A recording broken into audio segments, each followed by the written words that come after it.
दिल्ली विधानसभा की 70 सीटों के लिए आज सुबह से ही मतदान शुरू हो चुका है। 5 साल बाद एक बार फिर दिल्ली की जनता अपनी अगली सरकार चुनने के लिए वोट डाल रही है। 2015 और 2020 के विधानसभा चुनाव में क्लीन स्वीप करने वाली आम आदमी पार्टी इस बार हैट्रिक लगाने की कोशिश कर रही है, लेकिन 2025 के विधानसभा चुनाव उसके लिए आसान नहीं है। भ्रष्टाचार के आरोपों से घिरी आम आदमी पार्टी को बीजेपी से कड़ी टक्कर मिल रही है। कई सीटों पर मजबूत प्रत्याशी उतारकर कांग्रेस ने भी मुकाबले को त्रिकोणीय बना दिया है। ऐसे में केजरीवाल की राह आसान नहीं है। ये जो दिल्ली का चुनाव है, ये एक आम चुनाव नहीं है। ये धर्म युद्ध है। ये अच्छाई और बुराई की लड़ाई है। ये काम और गुंडागर्दी की लड़ाई है। और जहां जहां हम जा रहे हैं, दिल्ली के लोग काम के साथ हैं और सबको बिल्कुल साफ है कि उनको दिल्ली में गुंडागर्दी नहीं चाहिए। कल रात जो भी कुछ हुआ, आपके ऊपर एफआईआर भी हुआ, दिल्ली पुलिस आपको अरेस्ट भी कर सकती है, ऐसी अफवाहें चल रही है, इसको लेकर के आप क्या कहेंगे? देखिए, दिल्ली पुलिस कुछ भी कर सकती है।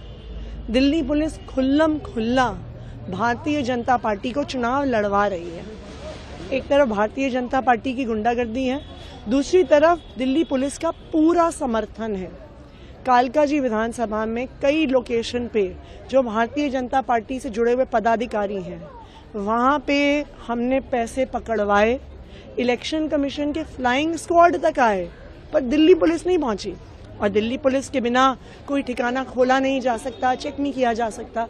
तो ये बिल्कुल साफ है कि भारतीय जनता पार्टी गुंडागर्दी कर रही है और दिल्ली पुलिस के खुले संरक्षण में कर रही है। अभी लगभग 9% वोट पड़े हैं 9 बजे तक। लोगों से क्या अपील करेंगे?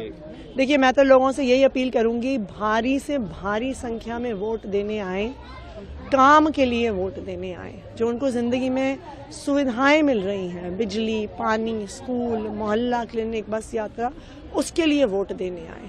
अपनी जिंदगी को बेहतर बनाने के लिए वोट देने आए। देखिए, आज लोकतंत्र का सबसे बड़ा त्योहार है, सबसे बड़ा पर्व है, इलेक्शंस हैं, चुनाव है। मैं दिल्ली के एक एक मतदाता से ये विनती करना चाहूंगा कि अपने घरों से निकलकर अपने इस अधिकार का प्रयोग करें, वोट डालें और वोट एक उज्जवल भविष्य के लिए, बेहतरीन शिक्षा व्यवस्था के लिए, अच्छी स्वास्थ्य प्रणाली के लिए, बिजली, पानी, शिक्षा, स्वास्थ्य जैसे बुनियादी मुद्दों पर वोट दें। दिल्ली का मतदाता बेहद समझदार मतदाता है। वे हमेशा मुद्दों की राजनीति करता है, मुद्दों पर वोट देता है, बहकावे में नहीं आता, झूठे प्रचार में नहीं फंसता और बिजली, पानी, शिक्षा, स्वास्थ्य जैसी बुनियादी सुविधाओं को ध्यान में रख के वोट डालता। इसी के साथ साथ मैं ये भी कहना चाहूंगा कि सर्दी का दिन है और बड़ी अच्छी धूप निकली हुई है, तो अपने अपने घरों से निकलें, थोड़ी धूप भी सेकें और वोट देकर इस लोकतंत्र के महापर्व में शामिल हों। चुनाव हैं, इलेक्शंस हैं। मेरा सबसे अनुरोध है कि पहले आप लोग वोट करें, उसके बाद घर जाकर नाश्ता करें। उधर बीजेपी को उम्मीद है कि दिल्ली में 27 सालों के सत्ता के सूखे के बाद इस बार उसके हाथ जीत की लॉटरी लग सकती है।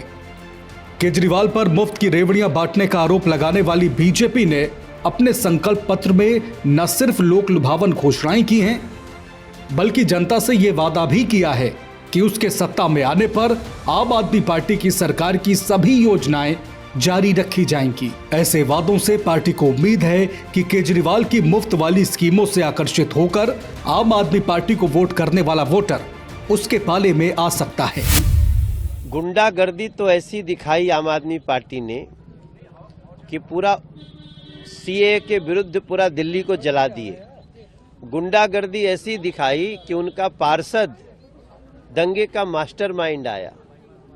गुंडागर्दी ऐसी दिखाई कि मनोज तिवारी को उसी के संसदीय क्षेत्र में सिग्नेचर ब्रिज से ढकेला गया। गुंडागर्दी जिसको कहते हैं, वो आज वो लोग जाएंगे और बीजेपी आ रही है। एक भ्रष्ट सरकार को बदलने के लिए अपना मताधिकार प्रयोग कर रहे हैं। मैंने अपना वोट परिवार के साथ भारतीय जनता पार्टी दिल्ली में सरकार बने, उसके लिए मैंने वोट दिया है। सर, एक चीज और आपसे पूछना चाहूंगा, कितनी सीटों? उधर पिछले 2 चुनाव से दिल्ली में खाता भी न खोल पाने वाली कांग्रेस इस बार मजबूती से चुनाव लड़ने का दावा कर रही है।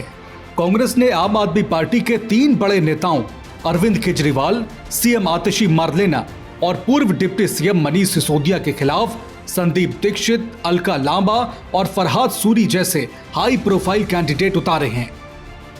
इनके अलावा 70 में से लगभग 20 सीटें ऐसी हैं जहां कांग्रेस ने मुकाबले को त्रिकोणीय बनाने की कोशिश की है। संकेत साफ हैं कि 2025 के विधानसभा चुनाव को कांग्रेस भी हल्के में नहीं ले रही है। सबसे अपील है कि घरों से बाहर निकलिए, आइए और अपना वोट डालिए। ये संविधान ने आपको सबसे बड़ा, सबसे अहम अधिकार दिया है, इसका ठीक तरह से इस्तेमाल करिए। मैं जानती हूँ कि दिल्ली की जनता उठ चुकी है। जहाँ जहाँ मैं जाती हूँ लोग कह रहे हैं कि पानी की सुविधा ठीक नहीं है, सड़कों की सुविधा ठीक नहीं है, पोल्यूशन इतना ज्यादा हो रहा है। तमाम समस्याएं इनका हल करना है तो आइए, बाहर आइए, वोट डालिए और अपना संवैधानिक अधिकार आप स्पष्ट करें। मेरी तो प्राथमिकता अलग है क्योंकि राजनीतिक व्यक्ति हूं, लेकिन मैं जो दिल्ली में महसूस कर रहा हूं वो ये है कि लोग शीला दीक्षित जी को अपनी श्रद्धांजलि देना चाहते हैं। न केवल नई दिल्ली क्षेत्र में, पूरी दिल्ली में ये माहौल बनता जा रहा है कि फिर से कांग्रेस वाली दिल्ली की तरफ लोग जाना चाहते हैं, शीला दीक्षित की दिल्ली की तरफ लोग जाना चाहते हैं। इस बार कांग्रेस की चर्चा काफी है। हर मतदाता में एक जिज्ञासा है कि कांग्रेस क्या करेगी परिणाम के दिन, क्या रिजल्ट, क्योंकि मतदाताओं ने देखा कि 15 साल कांग्रेस ने क्या किया, इसलिए लोगों को पूरी उम्मीद कांग्रेस से है कि कांग्रेस ही वो पार्टी है जिसके दिल में दिल्ली है।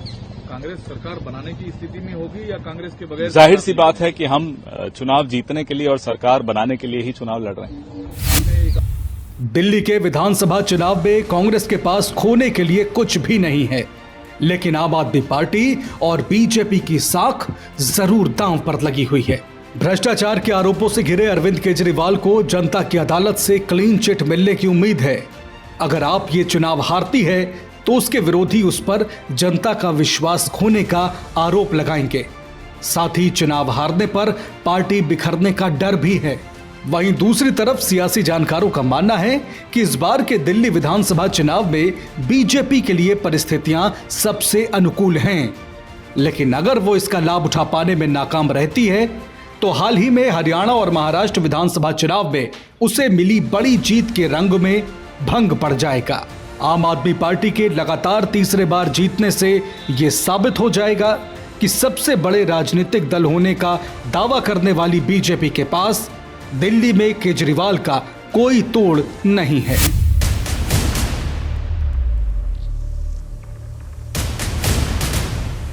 दिग्गजों की जंग में आर पार की लड़ाई। भाजपा सरकार में दिल्ली में जनहित की कोई योजना बंद तो नहीं होगी, लेकिन उसमें जो बेईमानों का ठेका है ना, उनको बाहर निकाला जाएगा। मुद्दों का शोर, चुनावी राजनीति गहराई। आज प्रधानमंत्री जी 38 मिनट बोले और 38 मिनट में से लगभग 29 मिनट वो दिल्ली के लोगों को, दिल्ली की चुनी हुई सरकार को गालियां देके गए हैं। चुन चुन के गालियां दे रहे थे, मैं देख रहा था, बहुत बुरा लग रहा था मेरे को। आप कांग्रेस और बीजेपी में त्रिकोणीय मुकाबला। नेताजी को भांपने दिल्ली का वोटर चला। चुनावी संघर्ष के बदलते रंग, दिल्ली का मतदाता किसके संग?